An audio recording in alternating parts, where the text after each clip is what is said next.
up and try again. Bienvenidos nuevamente al canal. Hoy resolveremos el ejercicio 4 de la primera ficha de funciones y derivadas, el cual nos pide representar gráficamente la función f de x igual al valor absoluto de x al cuadrado menos 4x más 3. Indicar su dominio, recorrido, intervalos de crecimiento y decrecimiento, máximos y mínimos y cortes con los ejes. En primer lugar, debemos tomar en cuenta que en una función afectada en su totalidad por el valor absoluto, la variable dependiente solo tomará valores no negativos, por lo cual su gráfica en el plano cartesiano siempre quedará representada en el área ubicada por encima del eje de las abscisas. Por consiguiente, si conocemos la gráfica de una función cualquiera, podemos obtener la representación de su valor absoluto simplemente reflejando los tramos negativos de la función respecto al eje de las abscisas, quedando dichas ordenadas con valores positivos, como en este ejemplo.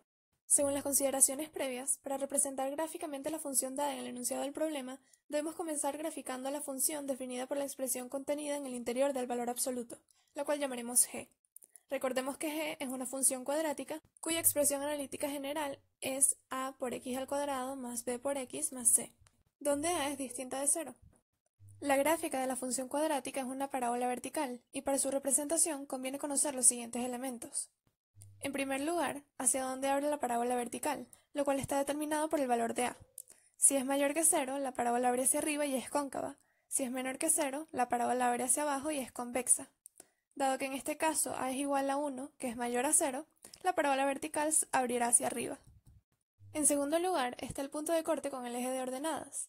Una parábola vertical siempre corta el eje de ordenadas en un único punto. Para conocer dónde está ese punto, debemos determinar el valor de la función cuando la variable independiente es igual a 0, es decir, tenemos que hallar g de 0.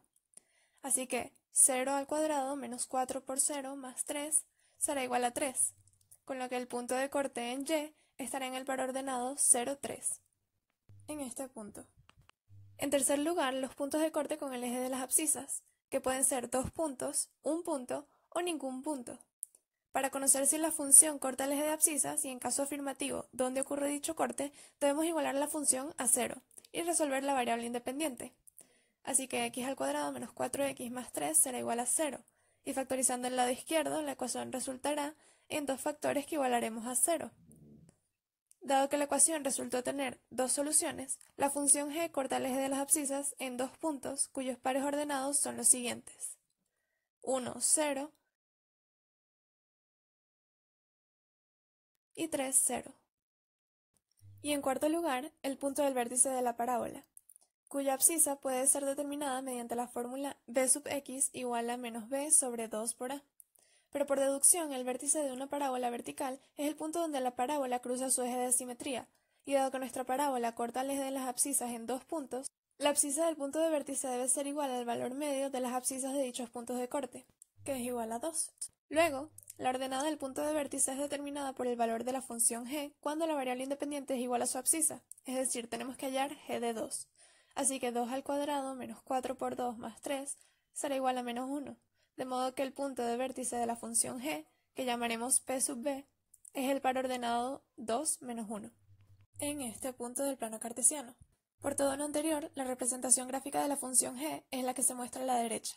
Y finalmente, reflejando el tramo negativo de la función g con respecto al eje de las abscisas, obtenemos la gráfica de la función f solicitada en el enunciado del problema. En cuanto a sus características, tenemos el dominio de la función, que es el conjunto de los valores de la variable independiente x para los cuales existe un valor asociado a f de x. Dado que nuestra función está definida para cualquier valor que pueda tomar esta variable, pues no es el denominador de un cociente, ni el argumento de un logaritmo, ni el radicando de una raíz de índice par, resulta que el dominio son todos los números reales.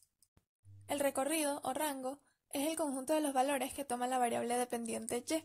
Al observar la representación gráfica de la función, fácilmente podemos constatar que el conjunto de las imágenes son los números mayores o iguales a 0, lo cual coincide con el rango de la función de valor absoluto, así que r será igual a 0 cerrado más infinito.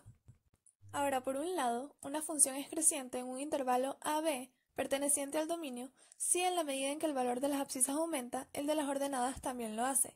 Por otro lado, una función es decreciente en el mismo intervalo mientras el valor de las abscisas aumenta progresivamente y el de las ordenadas es cada vez menor. Al observar la representación gráfica de la función, podemos observar que los intervalos de crecimiento son del 1 abierto al 2 abierto unido a 3 abierto más infinito, y los intervalos de decrecimiento desde el menos infinito hasta 1 abierto, unido a 2 abierto, 3 abierto. En penúltimo lugar, tenemos que los máximos y mínimos son los extremos de una función donde su ordenada toma su valor más elevado y reducido respectivamente.